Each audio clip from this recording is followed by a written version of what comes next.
Bienvenidos a una emisión más de Háblame Derecho, programa de producción conjunta de la Barra Mexicana, Colegio de Abogados y el Canal Judicial. El día de hoy tocaremos el tema de la suspensión en acción de inconstitucionalidad, para lo cual nos acompañan dos expertos en el tema, Luisa Conesa Labastida y Raúl Pérez Johnston. Gracias por acompañarnos. Gracias. Luisa Conesa Labastida es licenciada en Derecho por el Instituto Tecnológico Autónomo de México, donde obtuvo el premio a la excelencia académica y se graduó con mención honorífica. Maestra en Derecho por la Universidad de Columbia, siendo laureada con el nombramiento Charles B. Bretfelder Constitutional Law Fellow.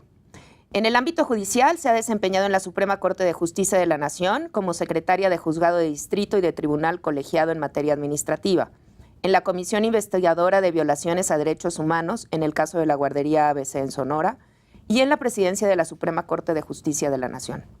Cuenta con 15 años de experiencia en litigio constitucional y administrativo. Es fundadora de Sánchez Curiel Conesa Labastida Abogados. Ha ofrecido trabajos pro bono en materia de política de drogas, asesorando a legisladores locales y federales en el desarrollo de iniciativas de despenalización, y por sus esfuerzos fue nombrada Latin American Drug Policy Fellow por el Open Society Foundations. Ha sido profesora en el ITAM en la materia de Derecho Público, en el CIDE en la materia de Derecho Constitucional y también realizó una estancia en el Tribunal Constitucional Español. Actualmente es profesora de Argumentación Jurídica en la Maestría de Derecho Constitucional en la Escuela Libre de Derecho. Gracias, Luisa, por acompañarnos. Gracias por el espacio.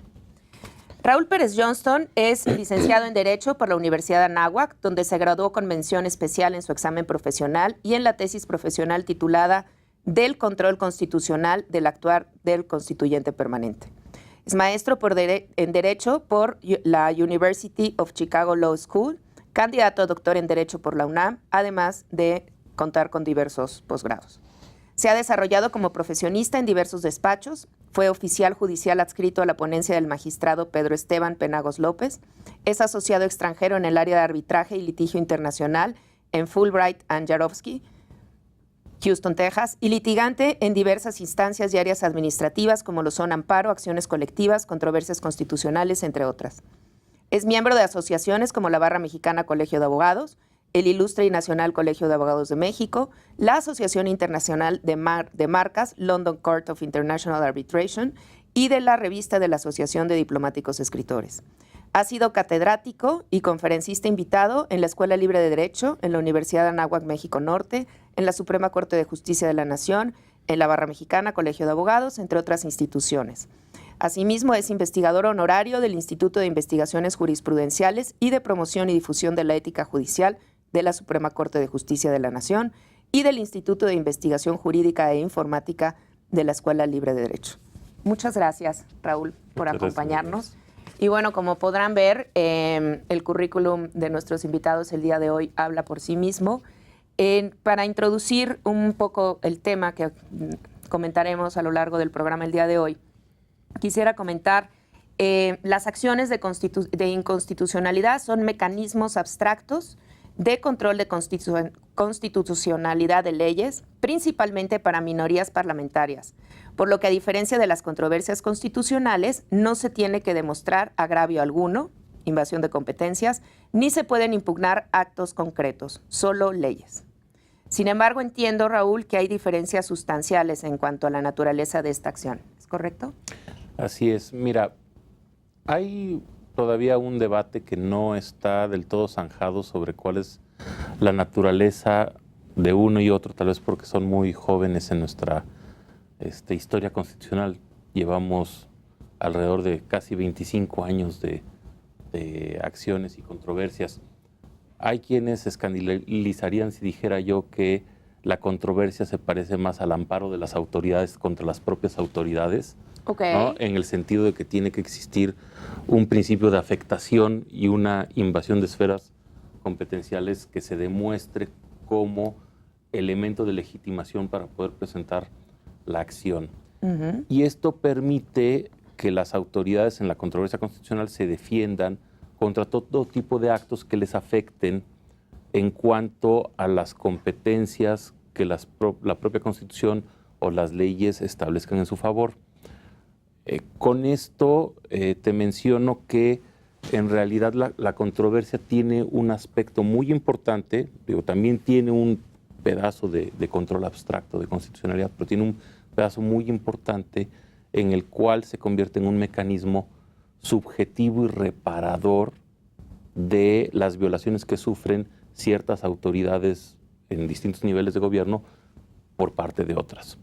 Okay. En la acción de inconstitucionalidad esto no se da, es simplemente un mecanismo en donde la parte legitimada, que son minorías parlamentarias, partidos políticos o algunos órganos constitucionales autónomos como las comisiones de derechos humanos a nivel nacional o estatales, presentan una acción dentro del término que establece la ley, argumentando un tema de inconstitucionalidad. Puede ser genérico en casos de minorías parlamentarias, en caso de comisiones de derechos humanos por violación a derechos humanos a nivel nacional, tratados internacionales o a nivel estatal, y en el caso de partidos políticos con el tema de leyes electorales, ¿no? O temas que tengan incidencia en cuestiones electorales, que eso se ha venido ampliando. Pero no tienes que demostrar que tú resientes una afectación con ese motivo de inconstitucionalidad. ¿No? O sea, no tienes que, como autoridad, demostrar esa afectación. Exacto, lo cual hasta cierto punto tiene un impacto importante con el tema que vamos a discutir, que es el de la suspensión, porque la suspensión se ha considerado durante mucho tiempo como esa medida cautelar que tutela, ¿no?, el derecho afectado de la parte que promueve el juicio, ¿no? Y esto aparentemente no estaría presente en una acción de inconstitucionalidad, ¿no? Ok. Hay un tema acerca del artículo 64 de la ley reglamentaria. No sé si quieras comentarnos respecto a eso. Sí, bueno, creo que un poco para enmarcar el debate, o sea, creo que, o sea, ¿por qué estamos aquí hoy hablando de la suspensión de acciones de inconstitucionalidad? Claro, y sobre todo porque hay gente que no tiene, de nuestros televidentes, que no tiene todo el estricto conocimiento árido jurídico para entenderlo, entonces nos ayudarás mucho si lo traduces. Sí, o sea, el contexto es fundamental porque hace unos meses se dio por primera vez en nuestra historia constitucional la primera suspensión en acción de inconstitucionalidad con motivo de la ley de remuneraciones. Y pues esta suspensión que fue otorgada por el ministro instructor, el ministro Pérez Dayán, y posteriormente recurrida por todos los órganos que eran partes en esta acción, causó mucho revuelo y causó mucho debate, lo cual a mí me parece muy, muy saludable, ¿no? El que todos debatamos sobre cuál es el sentido de la Constitución y particularmente del control difuso, es relevante. Entonces, me quiero como tal vez explicar un poco en todos estos... Por favor. ¿No? La ley de remuneraciones fue una de las primeras normas emitidas por la nueva administración. Lo que hace es que es una norma que digamos que es revivida porque tiene que ver con una reforma que hizo Calderón en 2009. Esta reforma decía: nadie puede ganar más que el presidente. Y luego el artículo tiene otras particularidades, como que los sueldos de todos los funcionarios pues tienen que ser proporcionales y adecuados al tipo de responsabilidad que tienen. Y luego hay otras normas que son muy relevantes como en el sistema de remuneraciones constitucional, como es esta que se conoce como la irreductibilidad del Poder Judicial, que es que aquellos que ejercen la función jurisdiccional, jueces, magistrados y ministros, no se les puede reducir el sueldo durante su encargo. Entonces, cuando se hace esta reforma en 2009, se presenta una iniciativa de ley que se queda congelada y nunca pasa comisiones, nunca pasa. La ley, digamos, se duerme durante muchos años. Cuando inicia la nueva administración y bueno, pues con esta mayoría tan fuerte que pues todos conocemos la integración. En el Congreso. De repente pasa en una semana y media express esta ley, que es la misma ley de 2009. O sea, ¿la misma? La misma. Sí, idéntica. Sí, idéntica. O sea, tan idéntica que sigue teniendo las referencias a... Y originalmente en 2009 era había sido presentada por Calderón. Sí, la reforma por Calderón, la iniciativa, no me acuerdo si era por el PAN, me imagino ya, que para sí, no pero la ley, o sea, ¿por qué te puedo afirmar que es la misma? Porque tiene las mismas referencias al Distrito Federal y no a la Ciudad de México. Ya, claro. E inclusive O sea, ni eso se le cambió. No. E inclusive a todo el sistema normativo que ya está abrogado de responsabilidad de servidores públicos. Hubo un cambio de servidores públicos muy fuerte en 2015 a raíz del Sistema Nacional Anticorrupción, donde todo el universo de responsabilidades se modifica, o sea, y se cambian las normas.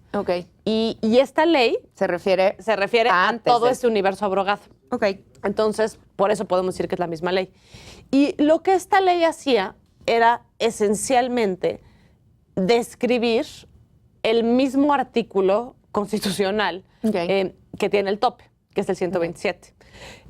No toma en cuenta todo el resto de los artículos constitucionales relevantes para hacer esta, pues una adecuada regulación sobre cómo debe ser el régimen salarial. Entonces, se publica la norma y se junta esta minoría calificada en el Senado de la República para presentar la acción de inconstitucionalidad. Fueron 55 senadores, que es un número muy importante porque es la suma de toda la oposición. Es PAN, PRI, PRD, Movimiento Ciudadano y algunos senadores independientes. Yo tuve el honor de participar en este medio de defensa. Y te quiero platicar un poco pues, de cómo fue que concebimos y cómo fue que le pedimos a la Corte que en este caso específico sí procedía la suspensión en acción de inconstitucionalidad. La ley reglamentaria de acciones y controversias dice que con la admisión de la acción no dará lugar a la suspensión.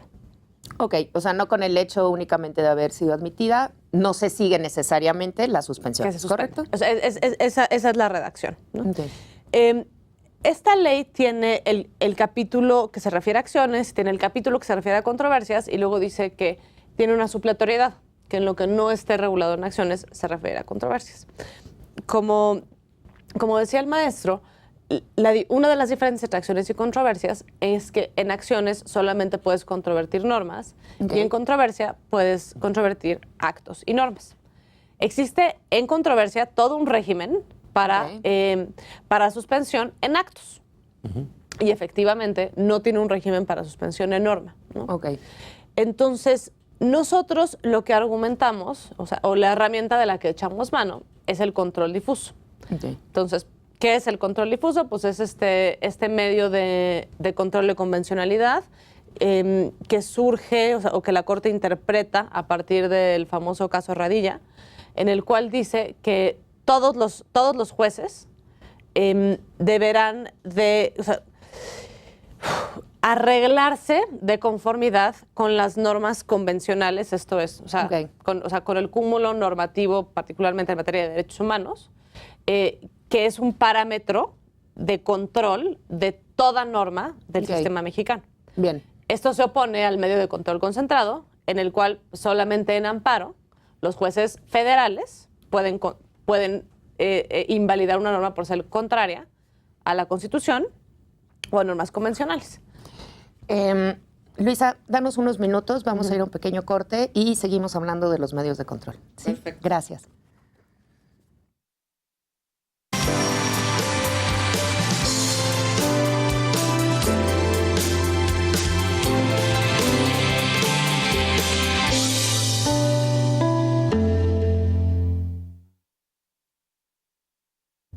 Bienvenidos de regreso a Háblame Derecho, programa de producción conjunta de la Barra Mexicana Colegio de Abogados y el Canal Judicial. Continuaremos conversando con nuestros dos expertos que nos acompañan el día de hoy de la suspensión en la acción de inconstitucionalidad. Y hace unos minutos estabas explicándonos, Luisa, cómo se dan estos medios de control y particularmente cómo fue este proceso de la ley de remuneraciones y todo lo que vino. Sí. Entonces, te hablaba del control difuso, ¿no? Que, es este medio por el cual todos los jueces pueden inaplicar las normas de su competencia. Okay. Entonces, lo que ha interpretado el Pleno de la Corte es que, hablando de jueces federales, o sea, del Poder Judicial de la Federación, pues se refiere a las normas que rigen su actuar. Por ejemplo, la ley de amparo, la ley orgánica del Poder Judicial de la Federación o la ley de acciones y controversias. Entonces, lo que nosotros planteamos fue precisamente una interpretación conforme, o sea, un control difuso. Esta regla que está en la ley reglamentaria no está en la Constitución. O sea, la Constitución no dice que está prohibido otorgar suspensión en acciones de inconstitucionalidad. Es una regla del legislador. Entonces, lo que nosotros le pedimos a la Corte, pues era que en este caso concreto evaluara si esta regla era conforme a la Constitución.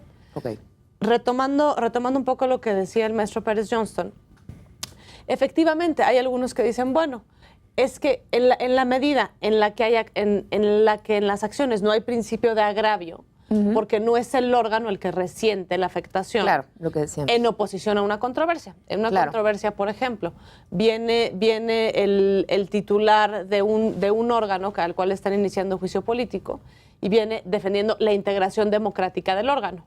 Y necesita, o sea, y pide una suspensión. Y claro, la afectación la está resintiendo él, ¿no? Claro, se entiende. Aquí, como es control abstracto, digamos, no es el órgano el que resiente la afectación. Sin embargo, está defendiendo la afectación que resiente un tercero. Todas las personas a quienes se aplica la norma. Lo entiendo. Y un poco el argumento aquí iba por ahí. O sea, que permitir que una norma que tiene ya de suyo pues vicios de inconstitucionalidad, que esto que un poco en amparo es lo que llamamos la apariencia del buen derecho, ¿no? O sea, es que de la lectura de la demanda y de la situación en la que se encuentra el promovente, te haga pensar, uno, que hay alguna probabilidad de que gane el juicio, y dos, a lo que es muy relevante, la afectación irreparable. O sea, esto es, que si la norma tiene su vigencia, vas a destruir la materia, ¿no? Y nosotros construimos el argumento sobre un precedente de la propia segunda sala donde ya se había dado una suspensión en norma general en controversia. O sea, esto es, pese a que la ley también prohíbe la suspensión de normas generales en controversias, ya la Corte ya había realizado control difuso.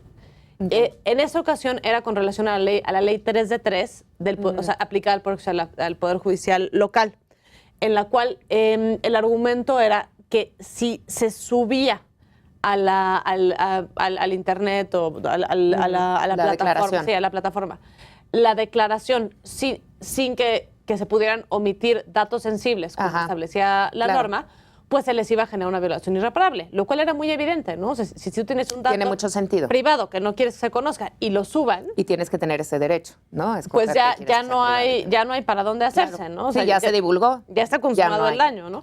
Y entonces un poco este era el argumento en la acción, dada la un poco entendiendo todo el contexto de la demanda. La queja no es que se gane un peso más o un peso menos.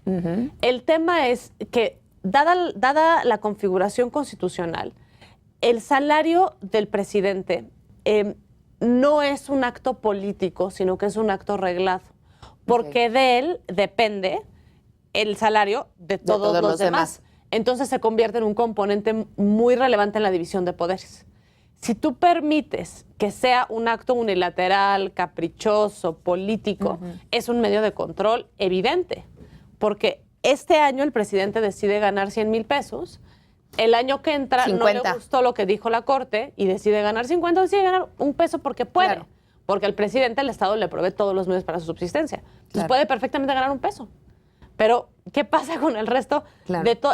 Entonces... Claro, y de otros poderes, ¿no? Fundamentalmente. De todos los poderes y los constitucionales autónomos. O sea, todo el universo constitucional en términos de remuneraciones gira alrededor de esta regla. Te entiendo. Entonces, la cuestión es que esta misma regla tiene matices. El argumento central es que la ley no desarrolla los matices. Lo que hace es que copia el texto constitucional, nada más el 127, y no tiene ninguna relación de los matices. O sea, no armoniza. Claro. No te dice qué va a pasar con el Poder Judicial, no te dice qué va a pasar con los constitucionales autónomos, no le da contenido a las reglas. Entonces, el argumento central es, de hecho, de omisión relativa. Es, oye, todo eso que tú debiste haber regulado, no lo regulaste. Claro. Entonces, ¿cuál es el efecto? El legislador es que hoy regula, ¿no? Claro. O sea, toma en cuenta todo esto y es una norma que sea congruente. Nadie está diciendo que esa regla no existe. Pues esa regla está. Claro. Ahora, ¿cómo la haces operativa de una manera adecuada? Y en ese contexto... tomando en cuenta, obviamente, toda esta demás legislación que tiene que haber y todos estos matices de los que hablas, Así ¿no? es. Que Y en pueden ese darle un contexto tinte fue que se dio la político. suspensión. Ok. Raúl, ¿qué opinas al respecto? Mira, obviamente la controversia que se ha generado en torno al otorgamiento de esta suspensión es más político que jurídico. Efectivamente, como bien lo comentaba Luisa, el artículo 64 de la ley reglamentaria de las fracciones 1 y 2 del 105 que regula las controversias y las acciones, lo único que dice es la admisión de la demanda no tiene un efecto suspensivo, ¿no? Sí, O lo sea, que comentábamos, el hecho de admitirla no no es se en sigue automático. necesariamente una Sí, suspensión. no, pero- O sea, Hay que haber un Que proceso. eso pareciera que es una prohibición o suspensión de oficio. Claro, que Exacto. no es así. Ahora, O no debería de ser. no está regulada la suspensión en acción de inconstitucionalidad, eso no quiere decir que no se pueda otorgar, Ok. ¿no?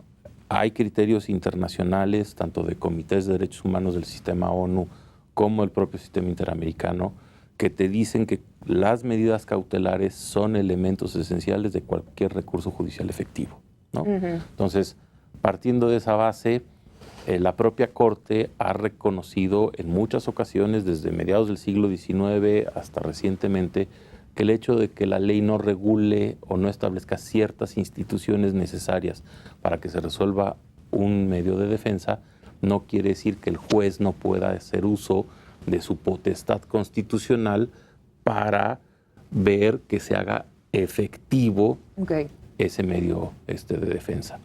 Y en este sentido habría que mencionar que, dadas las características, ¿no?, de una ley, como puede ser la ley de remuneraciones, o como puede ser el tema de la ley orgánica de la Administración Pública Federal, con el otro caso que está pendiente de resolverse en torno a la fijación de las tarifas eléctricas por parte de la Secretaría de Energía de manera conjunta con la Comisión Reguladora de Energía, el hecho de que no exista una suspensión pone en peligro la materia misma de la impugnación en la acción, ¿no? ¿Por qué? Porque finalmente, si se da esa intervención, si se ejecuta esa ley, pues los daños serían irreparables y no hay forma de poder echar las manecillas del reloj hacia atrás, ¿no? O sea, ya, Claro, el daño ya estaría hecho. ya estaría hecho. Entonces, en función de eso, el discurso jurídico va en torno, en parte, a determinar, uno, si es necesaria la suspensión en ciertos casos para evitar El daño. un daño irreparable, y dos, si procesalmente la propia ley permite o no una salida, ¿no? Porque como bien comentaba Luis hace un momento, tienes una disposición en acciones de inconstitucionalidad que remite a la regulación en materia de controversias. Y si está regulada la suspensión en controversia constitucional y ya se hicieron excepciones por parte de la propia Corte en cuanto a la restricción de conceder la suspensión en tratándose de normas generales impugnadas, entonces, pues ahí tienes una salida que no debería de ser materia de juicio político ni de escándalo alguno, ¿no? Que es lo que hemos visto en meses pasados suceder, ¿no? Claro. ¿Por qué? Porque finalmente el argumento que da la segunda sala en este recurso de reclamación al que bien se refería Luisa, pues va vinculado sobre todo a situaciones en donde en controversia constitucional o en acción de inconstitucionalidad está subyacente la defensa de los derechos humanos de un universo de personas, ¿no? Pueden ser en este caso funcionarios públicos, Claro. puede ser la población en general, el caso de las o tarifas. en el caso de las tarifas eléctricas, pues los usuarios del sistema eléctrico, ¿no? Claro, que claro. venga y meta mano en la forma de determinar la tarifa alguien que tiene un claro conflicto de interés porque preside CFE y está Sí, porque metido finalmente dentro sí. del propio mercado y está violando las reglas de eficiencia de las propias tarifas, metiendo elementos a la fórmula que no son de su competencia, pues me parece que puede generar también una violación de derechos humanos, pues al acceso a servicios públicos, mínimo vital, el derecho a una vida digna, etcétera, etcétera, etcétera. El derecho a la vivienda, como lo ha dicho la propia Corte Interamericana en alguna resolución. Entonces me parece que la discusión está ahí, no está tanto en el foro político como se ha venido dando de si decidieron una suspensión a modo o no para tratar de suspender en concreto una ley que le era incómoda al poder que está concediendo la suspensión, ¿no? Que es un poquito lo que se manejó y un poquito lo que trae detrás esta solicitud de juicio político que incluso se presentó en contra del ministro instructor en esa acción de inconstitucionalidad. Ok. Luis, ¿algo que quieras agregar? Sí, yo creo que también es un poco el entendimiento de qué implica la supremacía constitucional, qué implica el control de convencionalidad ex oficio y el tomarse en serio pues, la 10ª época del Poder Judicial de la Federación.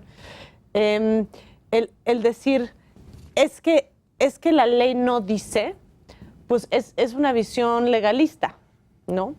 Y en realidad los jueces son guardianes de la Constitución, no de la letra de la ley. Claro. Son guardianes de la letra de la Constitución, del espíritu de la Constitución y de irle dando sentido a la Constitución conforme pasa el tiempo. O sea, porque, claro, tenemos una Constitución que se promueve en 1917 con una situación pues, muy distinta a lo que pasó en ese momento, ¿no? Tenemos muchísimas reformas constitucionales. Claro. Y también tenemos conceptos que no han cambiado en su texto, pero que a través de una interpretación evolutiva se les va dando otro sentido. Por ejemplo, el concepto de familia. El constituyente del 17, sin duda, cuando pensaba en familia, pues pensaba... La familia tradicional. En mamá, papá, hijo. Tal vez por ahí un perrito, pero pues no más, ya ¿no? me parece más mucho. ¿No? Ahora, pues con el paso del tiempo, cuando el Pleno de la Corte resuelve por unanimidad la cuestión de si la Constitución permite o no el matrimonio igualitario, pues precisamente lo que hace es ver el concepto de familia. Decir, bueno, ya lo que entendíamos por familia antes no es lo que entendemos por familia. Claro, y estudiarlo a la luz del siglo XXI. Es correcto. Entonces, esa es toda la intención de ser guardián de la Constitución, ¿no? Claro. De darle vida a la Constitución. Entonces, a mí me parece que este debate que se centra en el texto de la ley reglamentaria, pues es un debate muy pobre.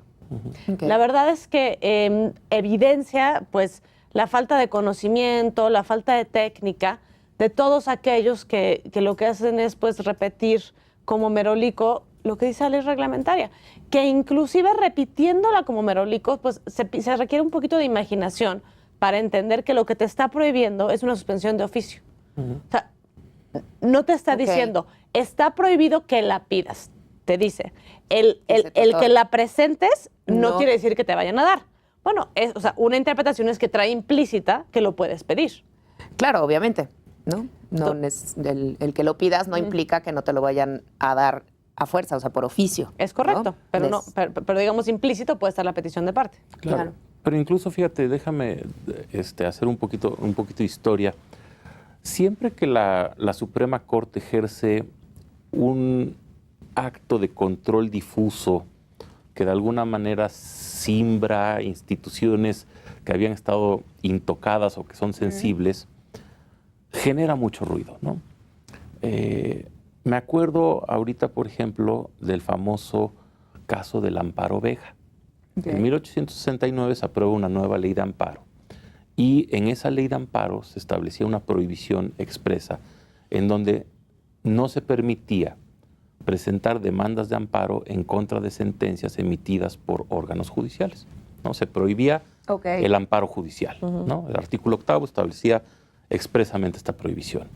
Llega el asunto a la Corte y la Corte dice, en revisión, porque un juez de distrito aplicando este artículo había desechado una demanda de amparo, llega el asunto a la Corte y la Corte dice, oye, pues es que la Constitución no limita el tipo de leyes o actos respecto a los cuales se puede presentar amparo una sentencia judicial es un acto de autoridad. Claro. Por lo mismo, este artículo 8º no puede servir de base para impedir la procedencia del amparo en términos del artículo 101 de la Constitución de 1857, que es muy parecido a la redacción del 103 actual. No te quiero decir, o sea, la reacción que genera esta resolución, que termina en la presentación de juicios políticos contra los ministros de la Suprema Corte en el año de 1869. O sea, ¿no? ¿es muy parecido a lo que está pasando ahora? Podríamos Por el decir, tema de tiene algunas la relevancia, similitudes, o sea, ¿no? en el sentido de la relevancia, cuando hay cambios tan importantes, suceden este tipo de cosas, es lo que estamos... O sea, sí, y podríamos decir hasta cierto punto que el legislativo es celoso, ¿no?, de su obra y no le gusta que de repente venga la Corte y cambie demasiado el esquema, Claro. ¿no? Ahora, el juicio político también hay que entenderlo como un medio de control constitucional, ¿no? Y probablemente, como sucedió en esa y otras cuantas ocasiones, una docena de casos que ha habido desde el siglo XIX hasta la fecha, ninguno ha prosperado, ¿no?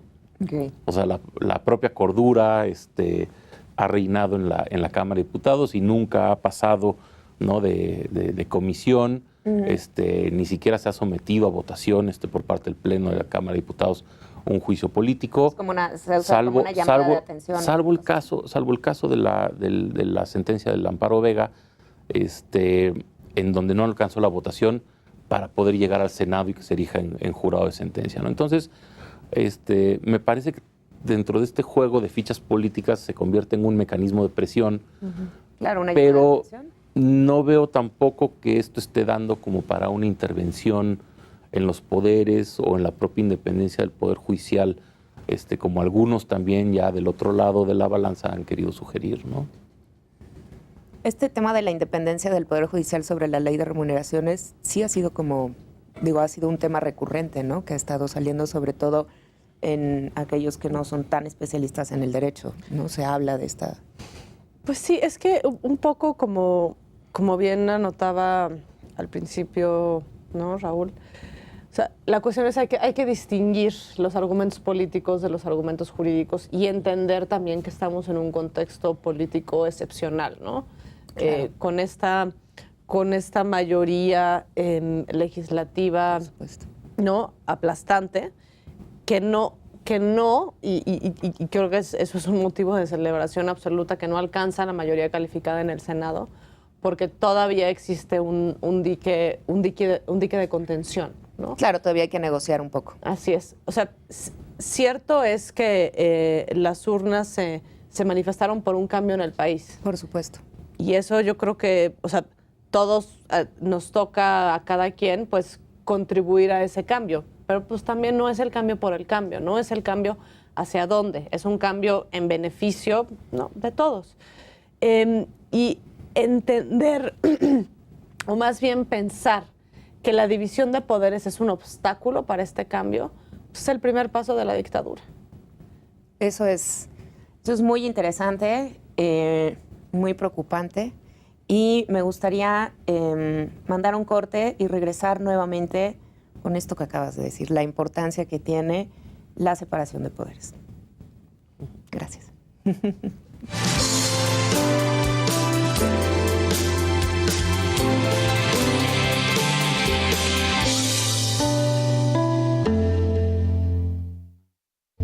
Gracias por continuar con nosotros, conversando con Raúl Pérez Johnston y Luisa Conesa Labastida respecto a la suspensión en la acción de inconstitucionalidad.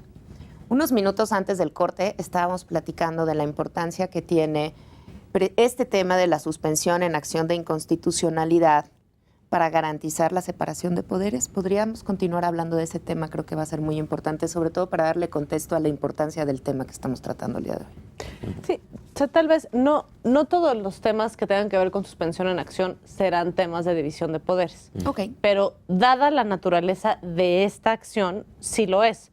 Porque precisamente, pues, el argumento central es que la manera en la que la ley le da contenido al mandato constitucional del tope salarial del presidente socava la autonomía de todos los poderes. O sea, no es solo del Poder Judicial. Esto también tiene un efecto disruptivo en los órganos constitucionales autónomos. Y es por eso que todos ellos presentaron controversias constitucionales con posterioridad, una vez que se emitió el presupuesto. Y el presupuesto. No es pensar que el sueldo de los funcionarios públicos no tiene una incidencia en su ejercicio, pues es, creo que un argumento pues realmente pues, imaginario, infantil, vamos. Claro. O sea, tan el salario es un componente relevante que es un componente constitucional. Si no lo fuera, pues... Ni siquiera tendría por qué estar en la Constitución. Así es, ¿no? Pues se diría que cada órgano en su manual de operaciones decida cuánto va a ganar. Pues no es así. Claro. Tiene un golpeteo fundamental en materia presupuestaria. O sea, el sueldo de los funcionarios es una parte central del orden constitucional. Entonces, o sea, y cuando se introduce esta regla, que es una regla presidencialista, tiene que entenderse en un contexto de una constitución que no es exclusivamente presidencialista, una constitución que tiene autonomías. Son, de repente, estas paradojas constitucionales, que existe una constitución que efectivamente se ha reformado 500 veces. ¿No? Claro, obviamente sí, se ha ido reformando a lo largo del tiempo mucho. Entonces, o sea, la labor precisamente del Tribunal Constitucional, la Suprema Corte hoy en día, pues es darle sentido, es ser una interpretación sistemática, teleológica, en fin, todas las reglas a las que tenga que echar mano. Sí, acorde con el siglo XXI, ¿no? No, y bueno, la palabra final sobre si se mantiene o no se mantiene la suspensión se está decidiendo hoy en la Corte. De hecho, ya para cuando este programa haya salido, pues ya habrá una resolución final. Ya sabremos hacia dónde fue. Y bueno, pues, o sea, si es cualquier decisión que se tome, pues obviamente será tomada por la mayoría de los ministros, que son los legitimados para tomar esa decisión. Y creo que eso hay que resaltarlo, ¿no? O sea, ellos son los guardianes de la Constitución. Y si estiman que la Constitución dice que no es permitido suspensión, bueno, pues esa es la decisión. Y todos la acatamos. Pero ese es un nivel de discusión. Y otro nivel de discusión es el político que se ha dado. Que es el que se discute en los medios generalmente, de que es el que se habla, ¿no? Y particularmente de descalificación a la labor misma de la Corte. Claro. Y eso es lo peligroso, ¿no? O sea, si la mayoría decide en sala que no procede, ni modo, ¿no? Pues acatamos la decisión y vámonos para adelante. Pero lo que no se vale es decir, como la ley dice, no hay manera de que sea la Corte la que le dé un sentido distinto. Cuando para eso está la Corte. Cuando para eso está, cuando es negar su función misma, ¿no? Claro, claro. ¿Algo que quieras agregar, Raúl? Mira, yo creo que el tema de la independencia del Poder Judicial es un elemento esencial y substancial de cualquier régimen democrático. No solamente existe una legitimidad constitucional derivada del ejercicio del voto en las urnas. Existen distintos tipos de legitimidad constitucional para garantizar el Estado de Derecho. Una de esas legitimidades es una legitimidad contramayoritaria, como se le llama, de los jueces constitucionales para vigilar, ¿no?, que el ejercicio de las otras legitimidades sea dentro de los cauces que establece la Constitución. Y dicho esto, me parece que deberíamos empezar por sacar del debate, ¿no?, temas como en la arena política y dejar que los jueces resuelvan lo que se tiene que resolver, ¿no?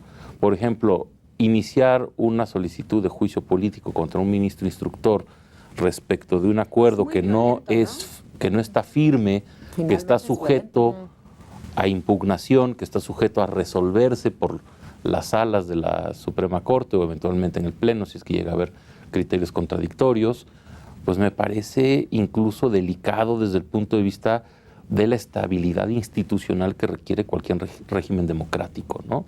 Claro. Dejemos que cada quien haga lo que tiene que hacer y una vez que cada quien termine de actuar, hacemos un corte de caja y con base en eso determinamos si se actuó bien, si se actuó mal, o si se tiene que cambiar algo, o si se tiene que seguir sobre esa línea, ¿no? Pero presionar con este tipo de herramientas, como es el juicio político, que son herramientas de presión política muy fuertes, Claro. ¿no? Con un acuerdo que ni siquiera ha quedado firme, me parece pues, Sí, hasta un previo tanto a que delicado, se tome ¿no? ya finalmente la decisión, se Ujú. inició el juicio político, ¿es así? Sí, sí, sí. En cuanto salió el acuerdo fue la... Y es un poco esta racionalidad que estamos viendo ahora de la Constitución como un obstáculo al poder. Es que ¿No? eso que acabas de decir es terrible, eso que estás diciendo. O sea, la Constitución precisamente lo que hace es que balancea la ambición de los distintos poderes y precisamente ese es el mecanismo de división de poderes, ¿no? Ujú. Que unos se contrarresten a los otros. Claro. Claro, sin olvidar además que la fuente de ese poder deviene exclusivamente de la Constitución. Es correcto. ¿no? Sí, claro, es el garante. ¿No? Entonces, o sea, la Constitución dice, hay un solo poder, que es el poder de la Unión, que se divide en tres para su ejercicio. No hay un poder mejor, más legítimo, más importante que otro, ¿no? Pues, por eso son tres.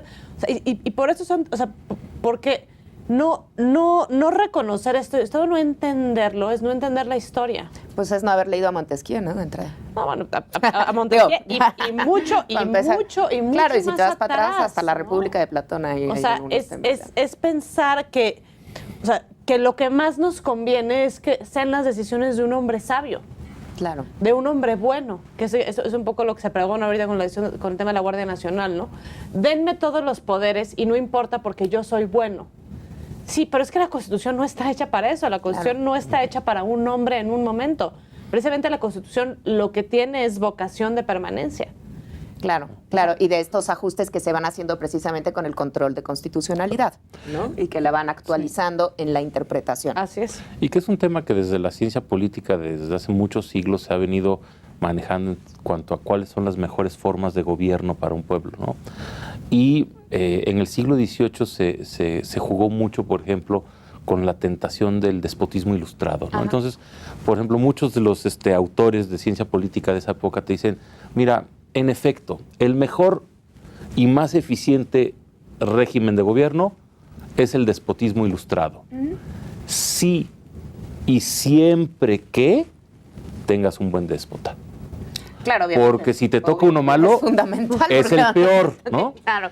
Y entonces Claro, obvio, dicen, pero bueno, eso para... también lo decía Platón, bueno, ¿no? por eso. O sea, Y entonces te dice, para evitar esos riesgos, ¿no? De que puedas tener en una misma forma de gobierno el mejor o el peor sistema, tenemos que atemperar, ¿no? los humores de las distintas fuerzas políticas y de los poderes mediante un sistema que permita pesos y contrapesos, ¿no? En donde el poder controle al poder mismo, ¿no? A través de mecanismos constitucionales. Y me parece que hasta cierto punto estamos reviviendo una añeja discusión, claro. ¿no? Sí, pues, que ha sido recurrente en pues mira, distintas tan épocas de la historia, historia, como ¿no? la historia del pensamiento, Por supuesto, ¿no? Porque claro. nos regresamos a Platón, ¿no? Y, o sea, es un tema muy delicado, ¿no? Sí, pero yo creo que si todos nos tomamos en serio la Constitución, Claro. o sea, para esto está hecha, ¿no? O sea, está hecha precisamente para los conflictos entre poderes. Lo que no se vale es hacer berrinche y decir, como las reglas no me gustan, al diablo con las reglas. El diablo con las reglas, claro. Es peligroso, ¿no? Desde el Es punto de vista del peligrosísimo, Estado de Derecho. Peligrosísimo. Así es. ¿Algo que quieras agregar, Raúl? No, pues mira, yo creo que hay que esperar a que se resuelvan estos asuntos. Yo creo que hay que esperar también a que el polvo se asiente, ¿no? Estamos en una época de convulsión política, entonces los temas jurídicos están contaminando de aspectos políticos que desafortunadamente me parece que no es sano mezclar, pero me parece que poco a poco se va a ir racionalizando el debate y vamos a esperar a ver qué sucede con estos temas, ¿no? Tenemos unos pocos minutos más. ¿Con qué quieres concluir? Pues yo creo que o sea, estamos como en un momento como aquella película como de Back to the Future, ¿no? O sea, Ok. estamos viendo cosas que parece que ya habíamos zanjado, como que decisiones que ya se habían tomado y son son preguntas que, vamos, que se hacen a los alumnos en los primeros semestres de Derecho. Que se supone que ya estaban resueltas. ¿No? Así es, pero inclusive se hace esta pregunta de si debemos revisitar o no estas decisiones centrales, ¿no? O sea, y esto es algo que los federalistas resolvieron ya también hace mucho tiempo. Dijeron, a ver, vamos a estar de acuerdo en estas cuestiones inamovibles, como son, por ejemplo, la forma de gobierno republicana, la división de poderes, la prohibición de la esclavitud. O sea, vamos a estar todos en este momento de lucidez, que hay un autor que hace este símil al cuento de Ulises y las sirenas. Ok. O sea, dice que el pueblo es el constituyente originario que en un momento de lucidez toma estas decisiones fundamentales y después pone mecanismos reforzados Claro. para atarse las manos de que en otros momentos de flaqueza esas decisiones no se Claro, vayan que a no, echar para no atrás. por precisamente la particularidad del ser humano vayas después Es a querer correcto. echar eso para atrás. Por la ¿no? tentación Por las política del tentaciones, momento. claro. Tal y como, o sea, cuando Ulises sea tal mástil, dice, Ajá. en este momento en el que estoy lúcido, les digo, no me suelten, no me dejen Claro. irme con las sirenas, aunque después les voy a decir lo contrario. Sí, claro, obvio. Lo entiendo perfectamente. Esto se llama, sí. y también se usa también en teoría económica, se llama el pacto del precompromiso. Okay. Entonces, estando de acuerdo que el pueblo en el momento originario ya estuvo de acuerdo en que debe haber división de poderes porque es lo mejor, porque ya ha vivido. O sea, recordemos la historia de México, ya vimos los excesos, muchos excesos de gobernantes que se proclamaban como los sabios, como los salvadores, ¿no? O sea, ya vimos que eso Que tiene no que sale. tener medios de control, porque precisamente las tentaciones coyunturales no pueden ser mayores a los fines, a los valores a los que ya les dimos una pretensión de largo plazo. Y eso también es lo que un poco limpia la arena política, saca de la discusión estos temas básicos. Ya nos ocupamos que no debe haber esclavitud. Bueno, ahora vamos a preguntarnos cómo se regula el trabajo. Claro. Pero si tenemos que estar regresando cada 6 años. Si la esclavitud si es válida o no. no, pues entonces no vamos a avanzar. Claro. Entonces, justo este elemento, o sea, tenemos que estar todos de acuerdo que hay división de poderes, que la Corte es el guardián de la Constitución y que vamos a preguntarnos sobre cuál es el sentido de la Constitución. Pero lo que no podemos hacer es Cambiar los cuestionarnos cimientos. la forma de gobierno misma. Claro. Porque ya sabemos que eso no funciona. Y quiero un poco volver al tema de la militarización. No hay un solo ejercicio histórico en el que darle más poder a los militares sea una buena idea. Es correcto. Y ahorita lo que estamos haciendo es constitucionalizando, lo que se quiere hacer es constitucionalizar una emergencia, una coyuntura que se debe a malas decisiones relacionadas con la guerra contra las drogas, y ahora queremos constitucionalizarlos y darles permanencia. Y ese es el gran error. Muchísimas gracias. Gracias. Raúl, tus conclusiones. Tenemos unos minutitos. Sí, mira, yo nada más concluiría diciendo que, en efecto, estos temas vuelven a remover cuestiones centrales de cómo entendemos, ¿no?, el poder mismo y la relación entre estos.